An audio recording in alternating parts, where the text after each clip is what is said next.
What's up, everybody? Welcome back to the Zero Hedge podcast, episode number 2. I feel like I've already learned more than my 5 years getting a finance degree in college, so we are cooking. For my second guest, I have Mike Shedlock, better known as Mish. You can find his economics blog, mishtalk.com, in which I am a daily reader, and I'm excited to have him on. Welcome to the Zero Hedge podcast. It's a pleasure to be on. Thanks for having me. Your first guest was a great one. I know Dave Stockman well, so I'm sure that one went well. All right, let's hop right into it. And off the bat, we've got a ton of tariff stuff going on. They're the most beautiful tariffs. That's why he keeps taking them off the board, putting them back on the board. Everyone wants to strike a deal with him.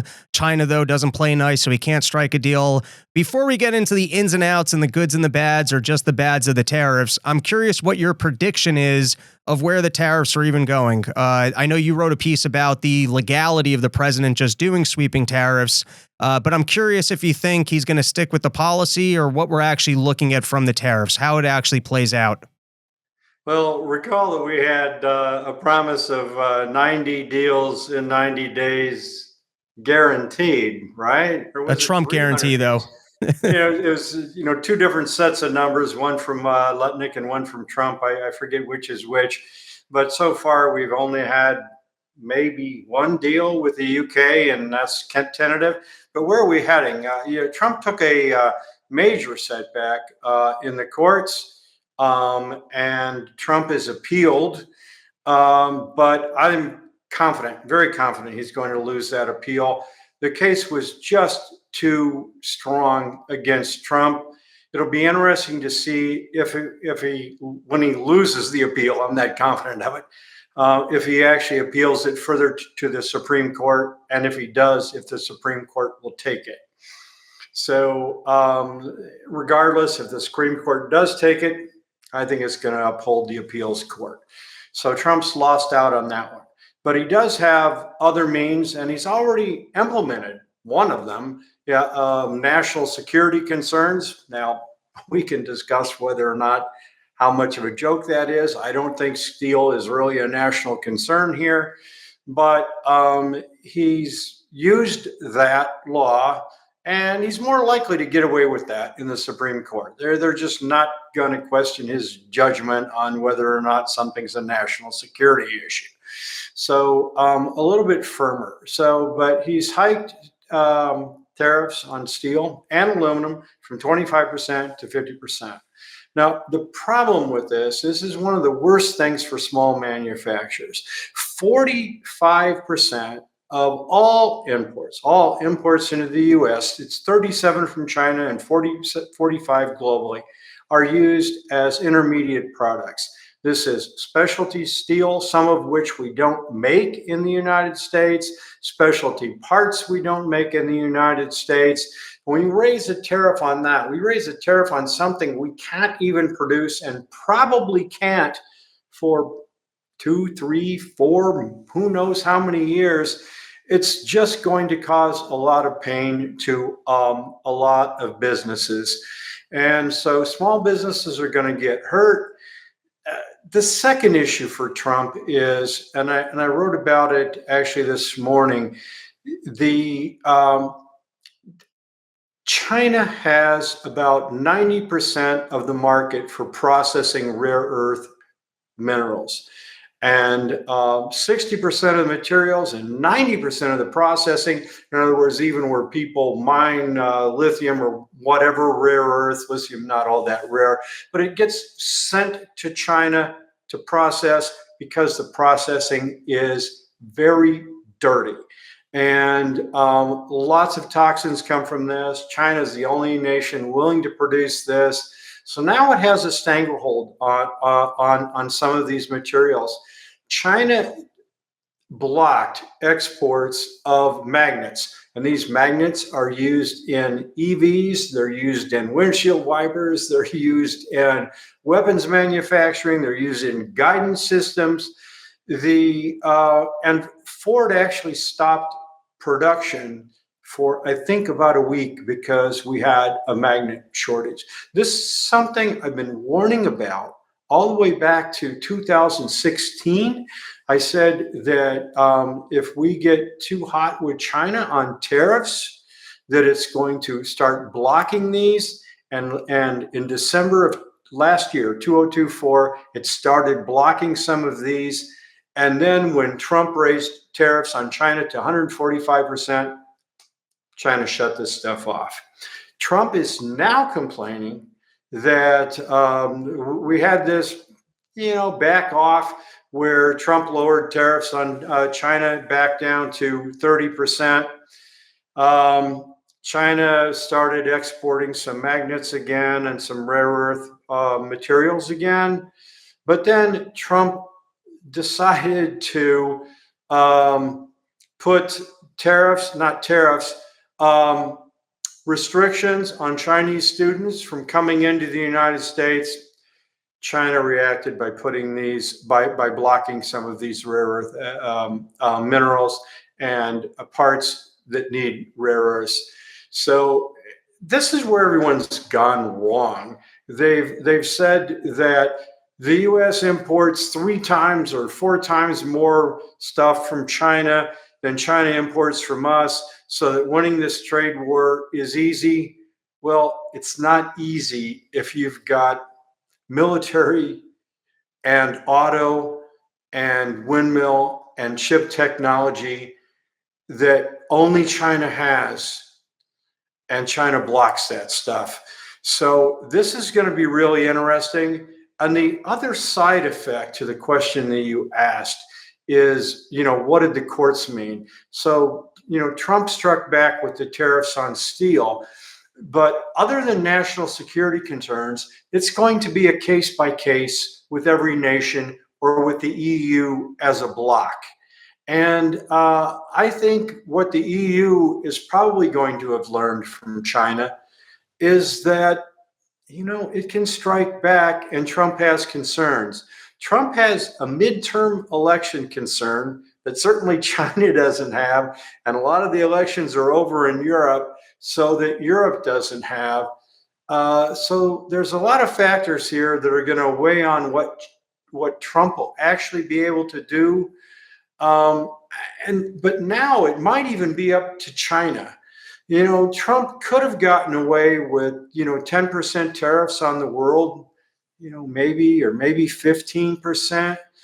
But now with China striking back hard, other nations might strike back hard, and with the trade court ruling, with what it's did, it's going to take a lot of China's negotiation away, because Trump won't be able to do these things en masse block. It's going to have to do it on a country by country basis, and some of them are going to demand a little bit more than what Trump wanted to offer. So this 90 deals in 90 days, we are going to have no deals in 90 days unless you count the EU.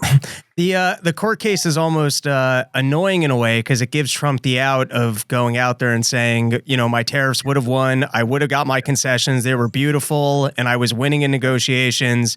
And now they totally changed my card of hands to a losing card of hands, because I can only negotiate with each country individually. So in a way, it's almost irritating, because it might not showcase the folly of the policy. That's exactly correct. That is exactly correct, Rob. Very few people get that, Rob. So he'll be able to complain, but like he already is. But what is he going to do about it? So these rare earth tariffs are going to be a nut that he's not going to be able to get around. And if he's not careful, let's say he decides to go after the EU really hard. Now, he did that and backed off. He had to back off because of the court ruling. But China can always play nice with the EU. Give the EU just what the EU needs, for these magnets and rare earths and whatever. If the EU and Japan just get what they need, they're not going to be able to pass it on. So what happened in 2024 is, China cut back to the U.S. but get oversupplied Japan and the EU. So the US was able to get via Japan, via Korea, via the EU what we need.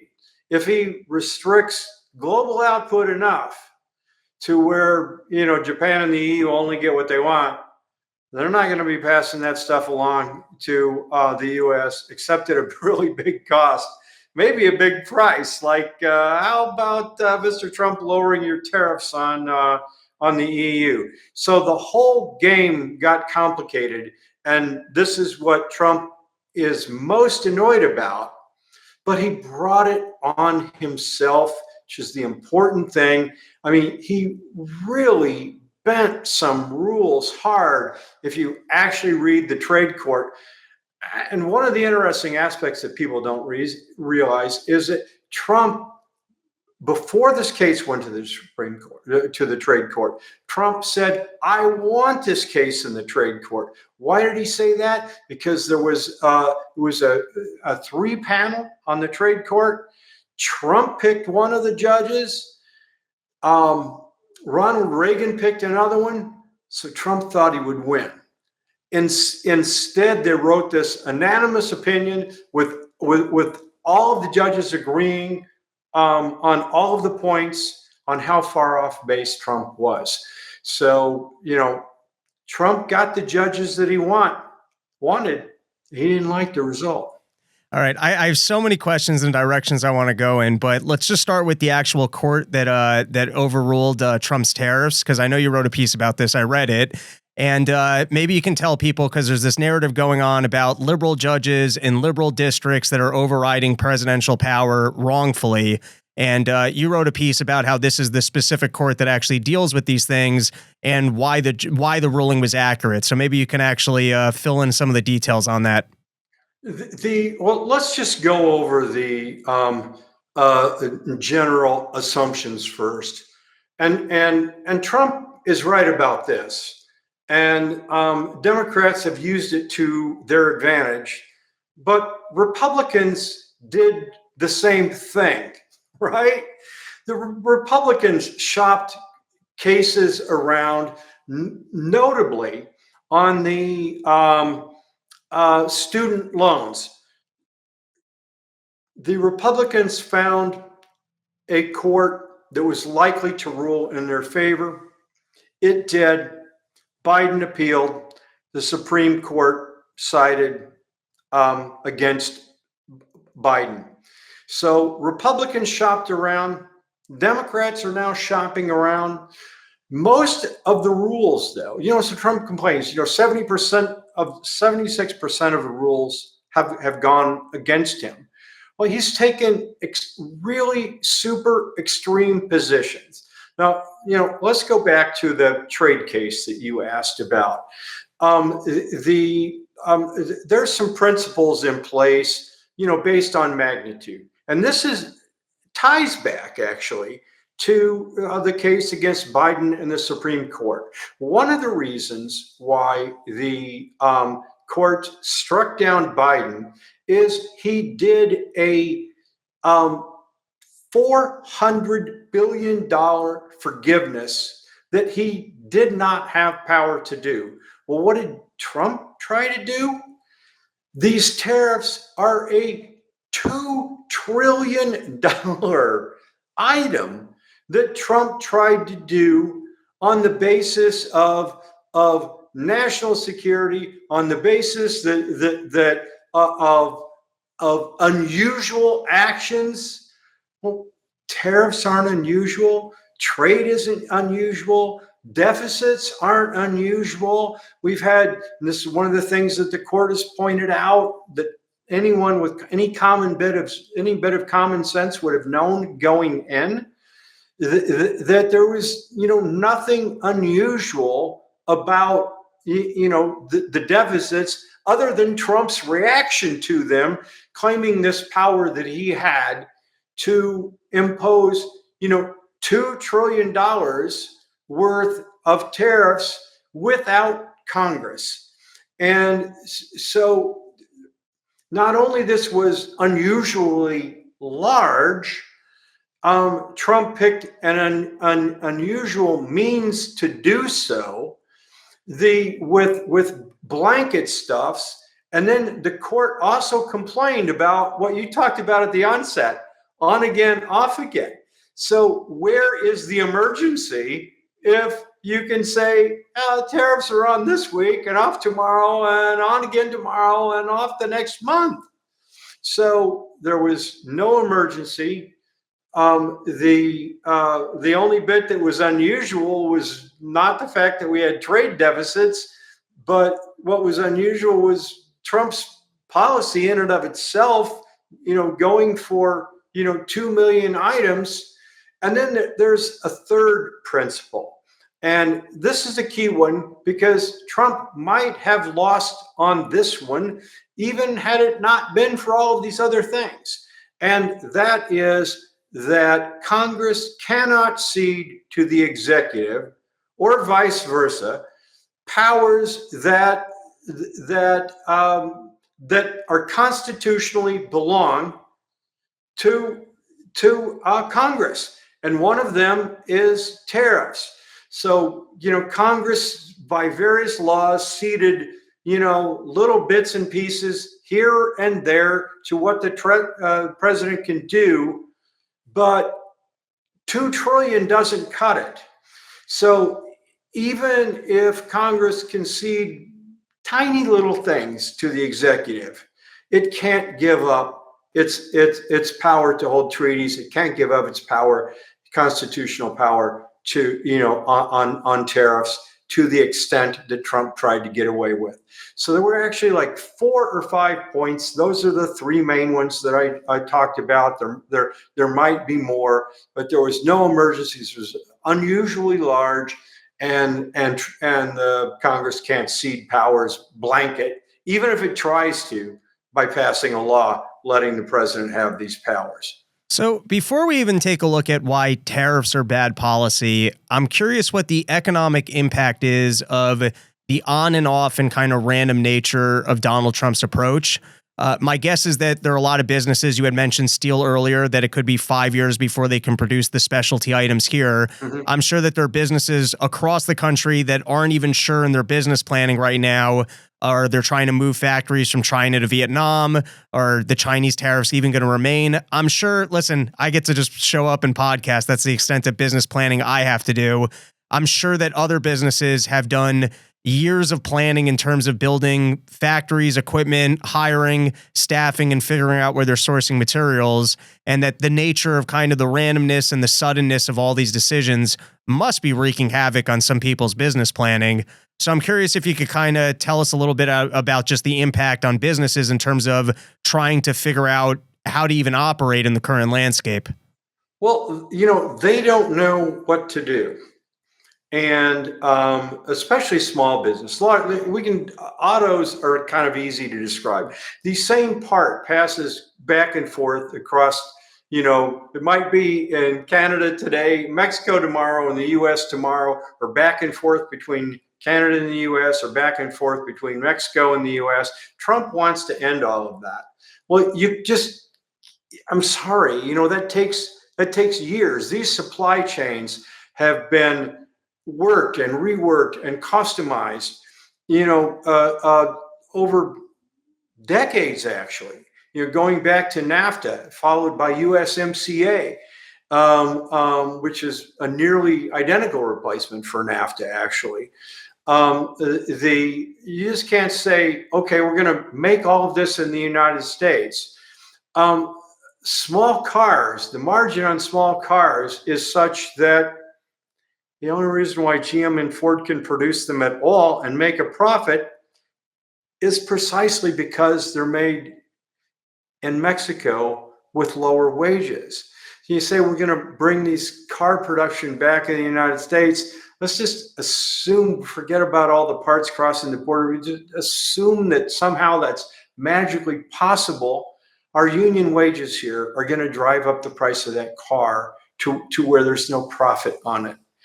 So small business or large businesses like autos, Trump gave some special reprieves actually to the auto industry, but these reprieves like that did not go to small businesses. It's like he doesn't even know if they exist. They apply for exceptions and it gets thrown away without looking at it, even though what they're importing is not made in the United States. Trump doesn't care. He wants that made in the United States. He doesn't realize how long that will take to happen and how many jobs are going to be destroyed when it does. It's so maddening.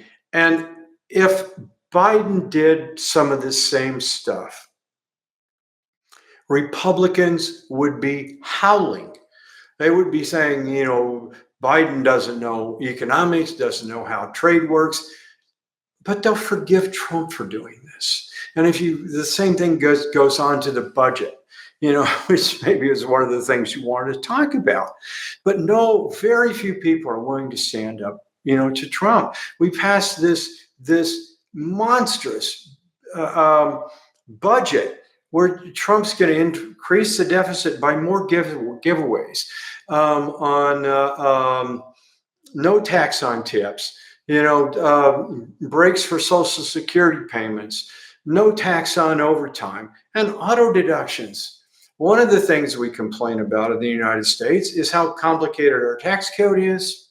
We should be simplifying the tax code. Instead, we're making the tax code more complex, and we're increasing the deficit while doing so. If we lost a speaker in the House because they passed continuing resolution after continuing resolution after continuing resolution, and now we've got a replacement who is doing exactly the same thing just because Trump wants so. And you make these comments. I get accused of having TDS all the time. Trump derangement syndrome. Mish has TDS. I've been accused of being extreme right and extreme left 4 times in the same day, which is obviously impossible because things are so polarized now. You can't say anything against Trump without being accused of having TDS. You can't say anything bad about Biden or you're labeled extreme right. Trump's done a lot of good things. I want to talk about them because people think I actually did a post and I did. It was like hundreds of items where I praised Trump's and defended him, against the crazy tax lawsuit in New York. I thought one of the impeachment processes against him was like totally absurd. But now, and I love what he did with DEI, and I love what he's doing with no women in men's sports. Okay, excuse me, no men in women's sports. But all of that's forgotten. Things are so polarized right now. I know the media. I do a tweet, based off of the title of it or the second line, the lead in before the link to my post. If there's anything negative about Trump, I don't get very many likes. I don't get retweets. It's when really all I'm writing about is economic policy or constitutional law. I've got a constitutional law expert friend who I bounce ideas off of.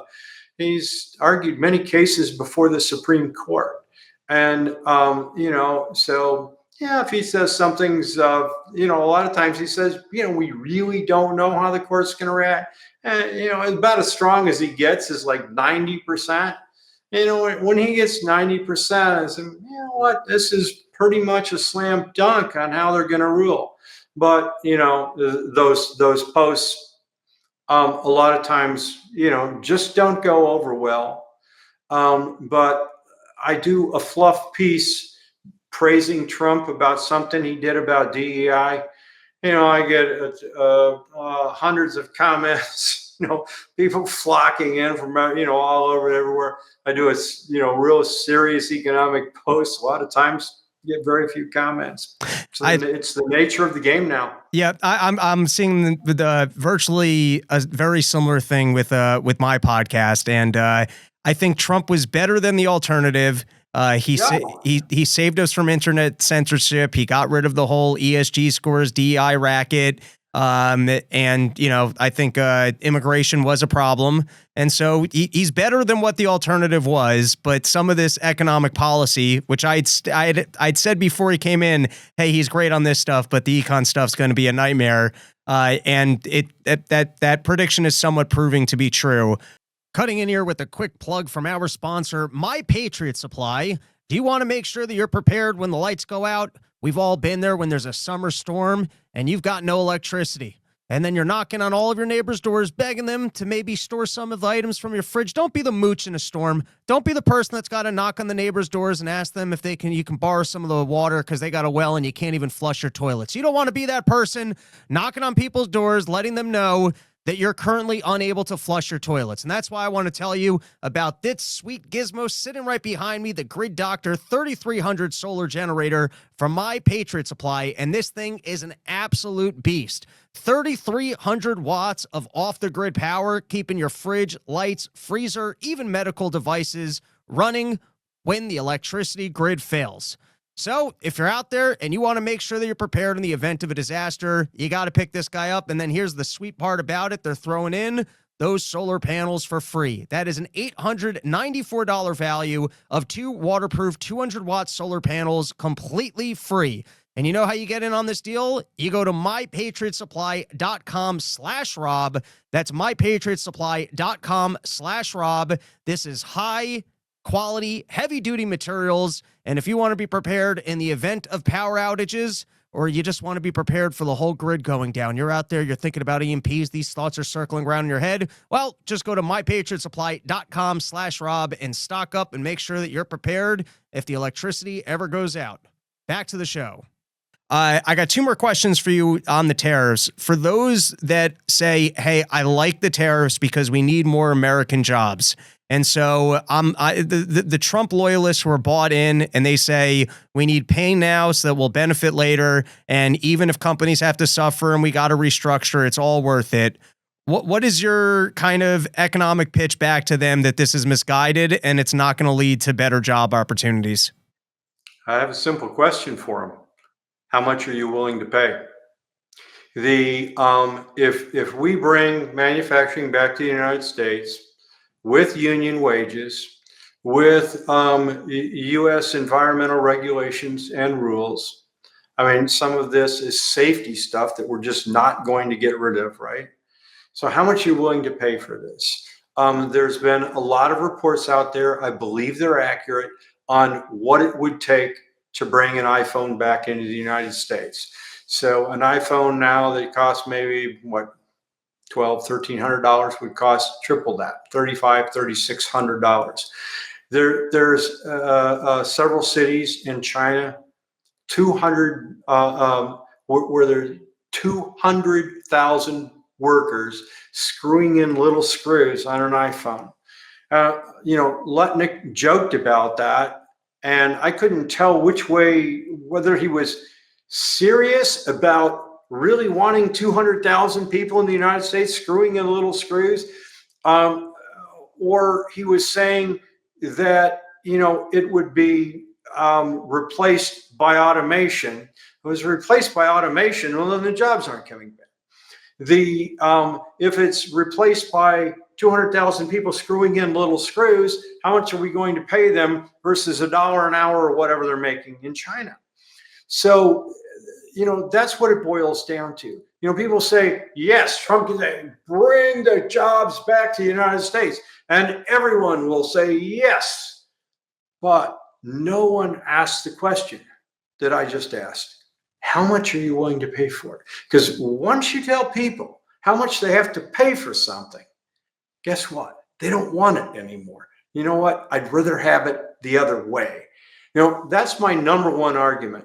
The other problem that I have with what Lutnick and Trump are saying is they're talking out of both sides of their mouth at the same time in multiple ways. So they say we're going to increase tariffs that are going to bring in revenue. They're going to bring the jobs back. They're going to lower inflation. These are all contradictory. If we get money from tariffs, well, then the manufacturing didn't come back, did it?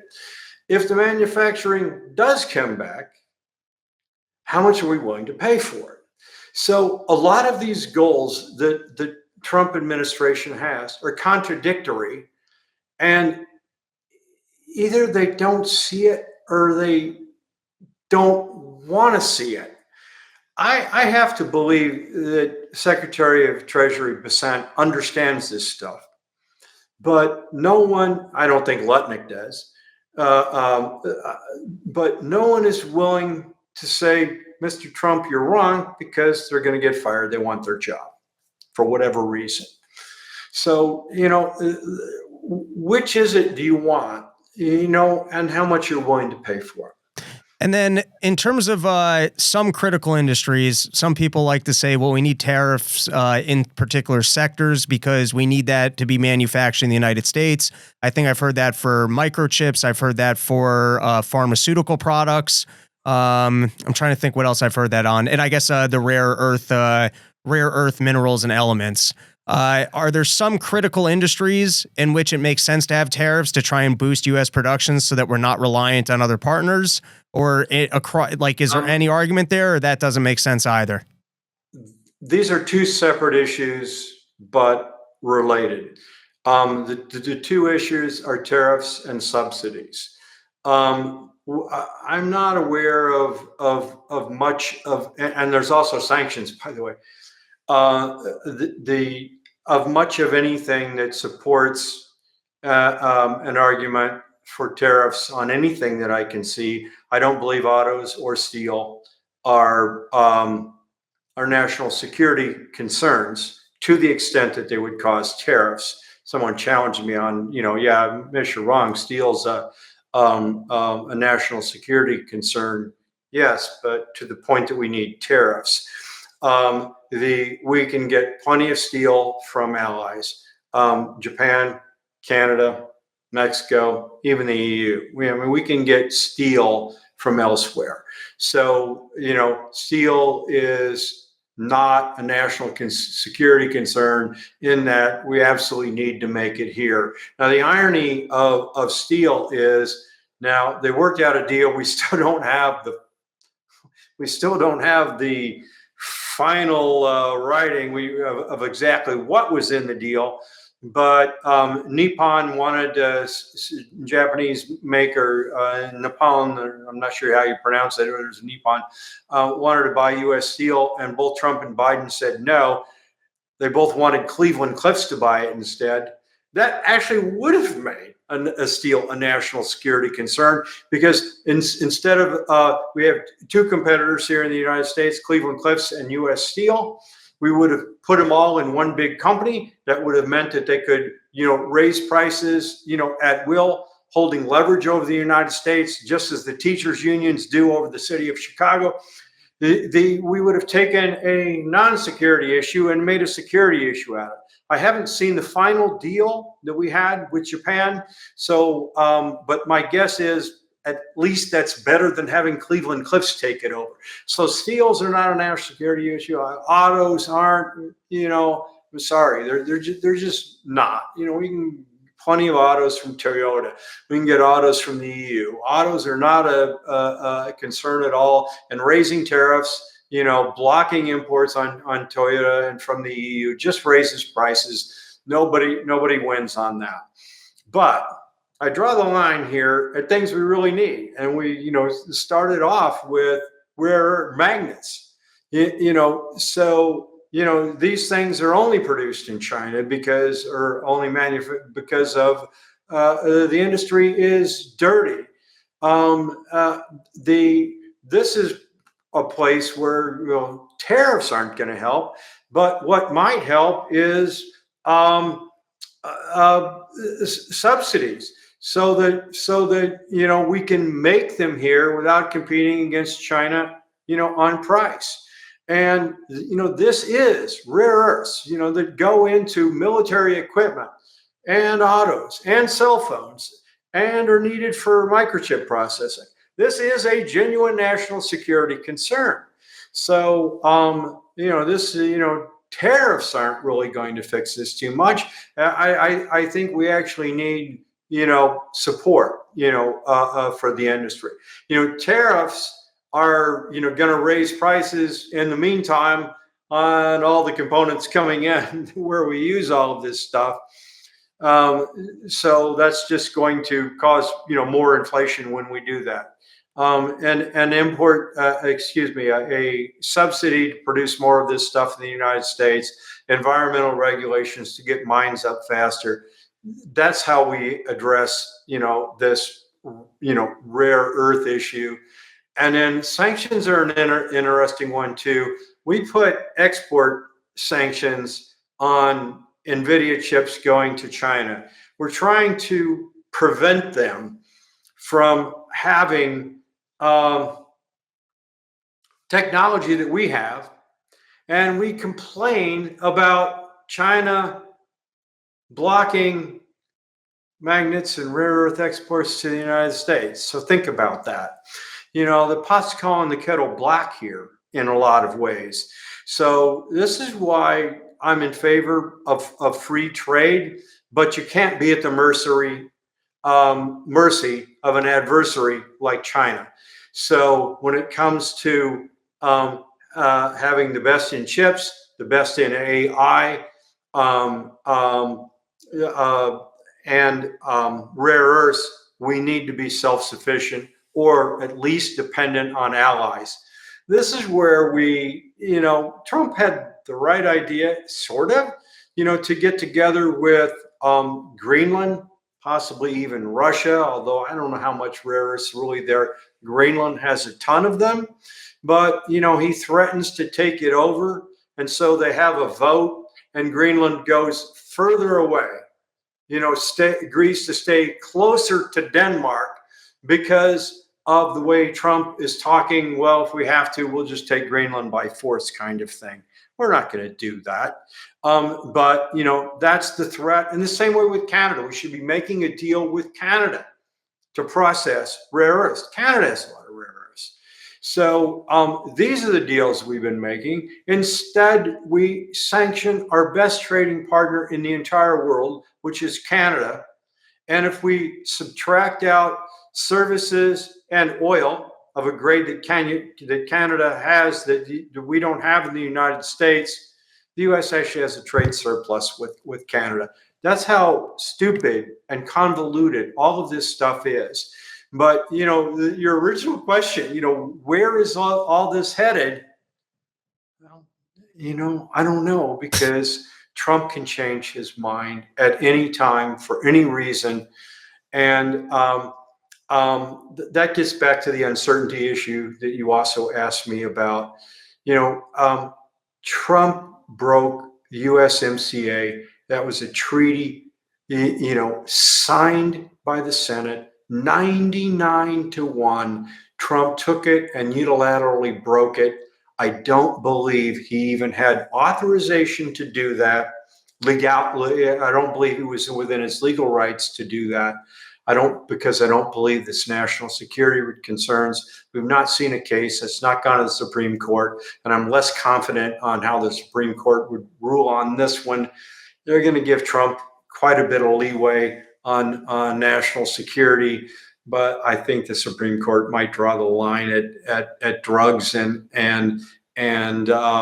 trade deficits and other items that Trump used on this. This will be interesting when it gets to the court. So it's all up in the air. Meanwhile, we're seeing the economy slow dramatically. We saw it today in the ADP job reports. We've been seeing in the economic numbers We didn't have time to go over this, but the latest beige book, 6 out of 12 regions in the United States, 6 out of 12 Fed regions in the United States are in contraction now. Only 3 are growing, so 9 are stagnant or contraction. I think we're rapidly heading towards a recession here. Let me ask one last question about the critical rare earths, and then we can get into recession predictions / inflation deflation. So it sounds to me like in the mean term, at the moment, if we wanted to be able to stock up on these things, the last thing you would want is tariffs. If anything, you would want to be able to import it for as cheaply as possible, store as much of it as you can, and then start actually investing in our own infrastructure to be able to grow those industries. So 2-part question. First is, when it comes to the rare earth, and is it just a reduction of environmental laws, or would we have to actually subsidize those industries? And if we were subsidizing those industries, it might just be that my libertarian way of thinking, what I've seen in terms of what happened with the green energy scam. But it always seems to me if you start introducing government funds into a market, you're just creating more opportunities for fraud and grifters. Are there actual times that we've had subsidies for kind of critical industries in the United States of America that it led to actual results? Or so I guess it's one question is specifically in terms of using subsidies, would that help, or would it just end up getting wasted by fraud and abuse and, grifters running up higher prices to just take that money from the government? And then also, and it's kind of a separate question, in terms of the pharmaceuticals, because people pointed to that during COVID of, look at what happened when our supply lines were down. We weren't able to get all these pharmaceuticals. Is that also just environmental regulation, or is that a production thing that other people, because that seems like something that you should be able to do in the United States unless it's environmental. We can easily do pharmaceuticals in the United States. The reason why pharmaceuticals are produced overseas is because of tax law. The U.S. has higher tax rates on profits in the United States than we do overseas. And so while an iPhone, Ireland's not going to have enough population to have 200,000 people screwing tiny little screws for iPhones, making pharmaceuticals in Ireland is relatively easy. So my suggestion on the tax law to bring $86 billion worth of pharmaceutical production from Ireland alone back in the United States, all we have to do is tax foreign profits a little higher than we tax profits in the United States. That would come back in. And by the way, that's something like, I'm going to make up a number here off the top of my head. That's something like 40% of our deficit with goods deficit with the EU is with Ireland. Ireland is bigger than either Germany or France. Now, how nuts is that? Of course, we've got a trade surplus, services surplus with the EU, so I factored that out as well when I gave you my number off the top of the head. But repeat the other question again for me. The other question was, you said that there's some critical industries that we lost basically because of environmental laws. Yeah. You have a really good point. And it's one of my concerns. It's like, okay, I view myself as a pretty big libertarian. I'm not radical. I'm not an anarchist. My mentor that taught me Austrian economics was, really radical. I'm not. I think we need a government, but the main thing is to protect rights. The property rights, human rights. No one can own you, which is why I'm against the draft, because the draft is slavery as far as I'm concerned. But, so now what about subsidies? Does it get wasted? I'm torn. So that's a really good question, on you. If you believe that China is always going to be friendly, as long as we're always friendly to them, but what happens on a war with Taiwan and the U.S. takes the other side of it? Now what? do we get involved in this war? Do we not get involved in this war? We're bringing in, other issues. As a libertarian, I would pull all of our troops out of Europe. I would pull our troops out of Japan. I would say, you want our protection, and pay us for it or something. But when it comes to a single action that a country can do to us that would automatically cripple us, that's where I draw the line. I can understand someone saying, well, look, we did this before and messed it up. I think the circumstances are a little bit different, and this is why I said I'm open to subsidies for a genuine national security concern. But Trump went about this all wrong. I mean, when he was in office the first time, we should have been stockpiling all of this stuff that we could have gotten. A strategic, of course, I don't know if China would have let this go on, but if not, if they blocked it, then that would be the time, ramp up production, whatever. We have no strategic reserves on strategic minerals. I mean, that's what it boils down to. If you look at it that way, seems kind of crazy. So I'm holding with what I said, but I understand the concerns you have, because I'm a pretty staunch libertarian, and let's just say that Trump is not. There you go. Fair enough. All right, so let's hit one last topic, and we might have time for one more. But I was reading your piece on inflation/deflation and your predictions for recessions. I'm always fascinated by the deflation storyline. I hold too much of my net worth in cash because I don't really like taking the risk of investments, nor am I sophisticated enough to really sit down and think about where I want to put my money. So I love the deflation storyline. To me, it's a sexy storyline of, hey, government can't keep printing forever, and at some point the Fed spigots are going to, I guess I was talking to David Stockman. I guess we're already in a quantitative tightening, but it doesn't seem to have hit the interest rate yet.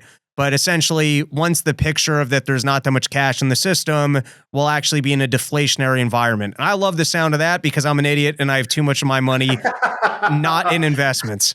By cash, are you including gold and silver, or really just cash? Well, I have some Bitcoin. I got a little bit of gold and silver, but I was lazier on making those purchases.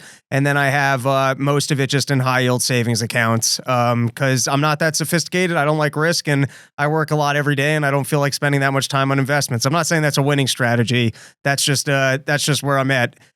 So I'm curious, though, what your prediction is. Kind of, I think we have the same outlook in terms of the government debt and just how foolish the policy is. But I was reading your piece about the mixed signals in terms of that people overstocked when they thought that there were going to be tariffs and the tariffs would be ongoing. And so you have kind of a different outlook on whether or not we're going to be looking at inflation or deflation. So I'll hand it back to you for the Mish talk breakdown. Interesting question.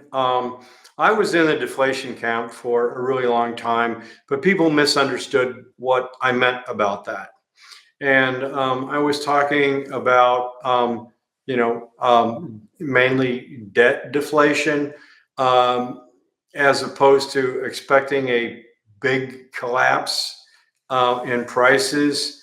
If you're going into deflation, you do not want to be in debt. You'll have a hard time paying it back.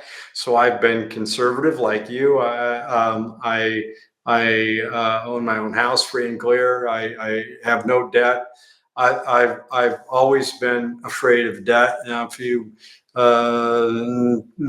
talk about, rich dad, he's the other way. I mean, he is loaded in massive amounts of debt, which he calls productive debt. We'll see whether or not people like that. Of course, he also has gold and silver and I think Bitcoin.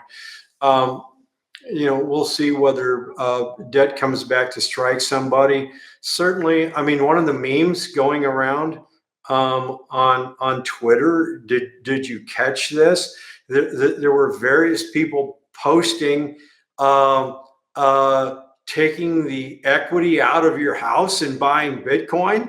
That's wild. I like Bitcoin. I've done well with Bitcoin, but I bought it when it was at like 10 grand. Doing that now is crazy. I can't fathom. I don't care what I believe about Bitcoin, of leveraging your house to buy literally anything. I would say, especially in times like this, people ought to be deleveraging everyone, taking money out of stocks. I like the idea of having gold. How silver reacts, I don't know. Does silver react more as an industrial metal or a monetary metal? If it's more the latter, silver's going to go to the moon. If it's more the former, it goes the other way. Right now, it's sort of acting, right in the middle, as if it doesn't know which way to go. So I don't know about silver. My belief is it's smart to have some gold. But the whole, deflation aspect, people bought houses recently. I mean, at crazy prices. Anyone who leveraged to buy houses, if they lose their job, they're going to lose their house. Unless they've got savings to pay for that, house. I wouldn't be surprised at all, by, a huge acceleration in unemployment.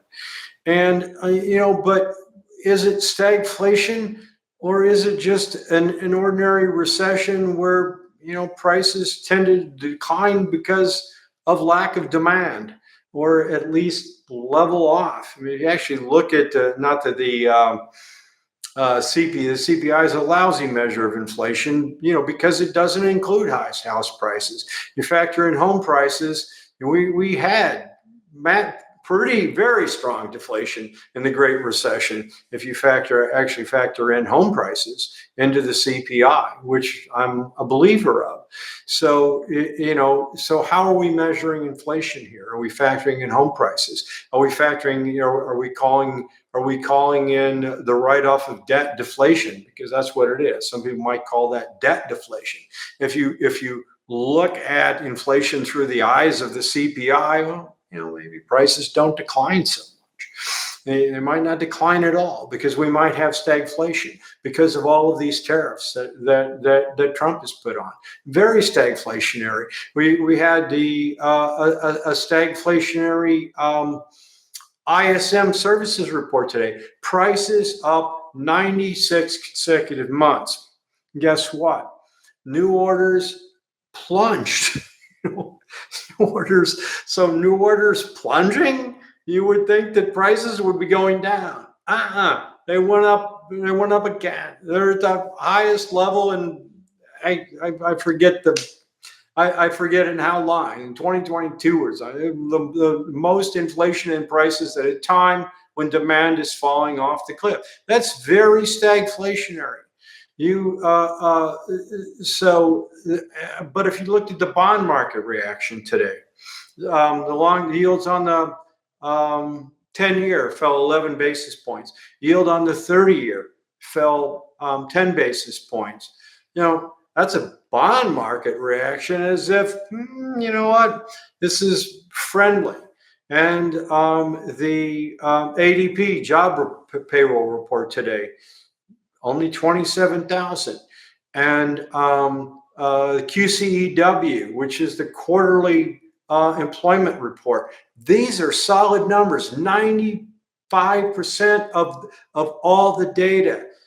It comes out, and if you look at the if you look at December of last year, we have a huge overstatement in jobs if you apply any math to these numbers. So jobs are overstated. I think the economy is overstated.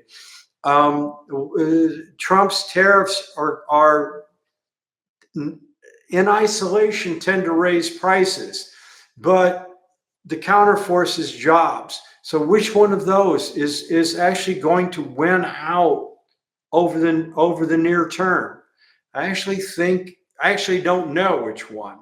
But long term, if the budget deficit does,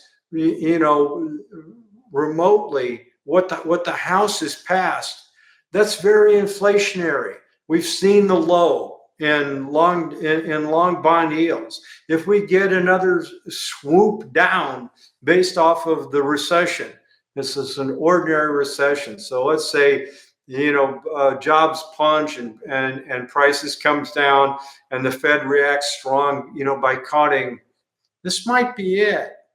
Based off of the policies that Trump is putting in place for the next 4 years, assuming this stuff passes the Senate, we don't know what's going to pass out of the Senate. So there's a lot of uncertainties about what Trump will do, about what the Senate will do, about what Congress will do, about how China reacts with rare earths. So it's a guessing game. And if you look at the treasury yields, the long-term treasury yields, they are butting right up against resistance. They look like they're ready to surge. Wouldn't surprise me if they go the other way, Rob. So if you were looking for a firm opinion from this on me, you didn't get it. But these are the things that I'm looking at. I watch the long bond every day. I watch what Trump does with tariffs every day. And I got some really cool jobs numbers, coming out from the quarterly jobs report that shows the job numbers are overstated. We're cooling much faster than what I think anyone realizes. So just based off what you were saying on the, I'm not familiar with the bond charts. It's not something I typically look at, but what you were saying of that there's I guess a technical resistance level. If they pass the big, beautiful bill, what is that resistance level? And then do you think that, because we already saw it with the tariffs that people started pushing the bond rate up a little bit. And my guess is if you forecast, hey, America is, we're looking to borrow a lot more, my guess is that should increase the rate at which we'd have to pay for money because you're increasing our demand for money. So I'm curious, what is that technical level, and where do you think the technical level is right where we are? It's right at 5. The 30-year long bond this morning when I looked was 4.9. It bounced. It got as high as 5.08. And so we're right here in this range, but we're up about 70, 80 basis points from early this year. And, the irony here is I think if Trump would have got what he wanted, if the Fed would have cut rates, I think the long bond, I think yields at the long end would have blasted through the resistance. One of the things that's keeping a lid on the long bond, ironically, is the opposite of what Trump wants the Fed to do. By holding rates, and not cutting, that's a slowing factor on the economy, which means that it's good for the long bond. So if Trump got what he was asking Powell to do, I'm not convinced he would actually like the result. In fact, I think he would not like the result because I think yields on the long end would have risen. So, and what's the consequence of that? What's if you break through that resistance level? What does that mean? Are we headed to? Well, the consequences of long-term yields going up is a further slowdown in housing. The last thing we need there, slowdown in the economy. The corporations that have a hard time rolling over junk debt. My gosh, a monstrous percentage, but I don't recall the number off the top of my head. Is of the U.S. debt, and it's just like slowly degraded over time. BBB is the lowest investment grade, and a huge chunk of all corporate debt is BBB, ready to go into junk. So if corporations have to pay more on interest rates, they can't roll over that debt. So far, they've been able to do it. If that would be a real crunch here. that would cause the Fed to do something. I'm not sure exactly what. So the Fed is in a really tight spot here. A lot of people disagree with me on this. A lot of people think that the Fed should be hiking because they're concerned about inflation fears. The other end is the economy is really slowing, which is something that I've said too, and jobs are overstated. But we have tariffs that are putting upward pressure. We have jobs and loss of employment and some stuff that's going to hit is bringing downward pressure. I don't think the Fed is in a good spot, but what the Fed doesn't want to do is guess the direction wrong. It would not shock me if China held off on rare earths and magnet, causing some sort of price shock that somehow ripples through, and the Fed can't cut. It wouldn't surprise me at all if jobs collapse right now, and the next thing I know is the Fed is doing 3 cuts, not just one. So this is why the Fed is holding. I've thought that that's the smart thing to do. We'll see. It's certainly the middle ground. The Fed is least likely to be the most wrong by what it's doing, and that's why it's taking this stance. But it has really caught Trump's ire. I just don't think that Trump would be happy with the result. Yeah, I thought it was funny because Powell's got a fraudulent system that he's got to just try and keep afloat, and then all of a sudden you got like, I don't know, it's like a broken airplane, and then Trump just starts pulling levers and screaming at him, "Hey, I need you to lower the interest rate." He's like, "I got to see I don't know what's going to happen here. Like, this is not in our models, so I got to see how this plays out." Yeah, I mean that's pretty much it. That's my position. It's every day I watch the long bond. I watch them go up, I go down, up, down. We're banging against resistance. Normally, technically, when this happens, is the breakout is to the upside.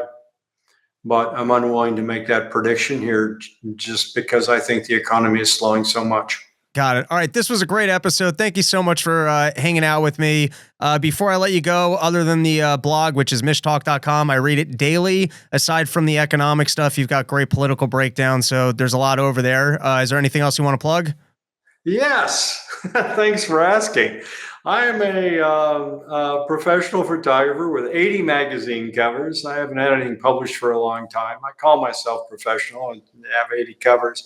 So anyone interested in photography should look at my website, mishmoments.com. So Mish Talk and Mish Moments, both all one word, .com. And if you're interested in photography, I talk about, I've got my stuff for sale out there, but I also have posts, where to go, when to be there. So if you go to my website and click on Mish's articles, I talk about how I got these shots, where to go, when to be there, all that kind of stuff. So if you're interested in photography, please check out mishmoments.com. That rules. And then I've got a secondary podcast, Run Your Mouth. It's a little bit more of my own nonsense. It's significantly less informative than this podcast. And then I'm also a professional stand-up comedian. I've got a lot of dates at porchtour.com. I've got a long weekend going out west. I've got Reno, Nevada, Sandpoint, Idaho, Las Vegas at the Wise Guys Club, which I'm headlining. You can find the ticket on their website. Opening for Dave Smith out in Utah. And I don't know, there's other dates. You can find it at porchtour.com, where I play fans' backyards all summer long. Mike, if you're ever in St. George, let me know. where is that Florida? No, St. George, Utah. I'm come on. I'm in Utah. 1 hour and 45 minutes from Las Vegas. Oh, well, how far are you from Salt Lake City? Salt Lake City is much further. Oh, all right. Well, if you want to come out to Vegas, I'm there too, I think on Father's Day. But Salt Lake City, I'm doing that with Dave Smith, and I think it's a weekend away, whatever. But that's the episode. All right, have fun. Thank you so much for hanging out, and we'll do it again down the line. Thank you.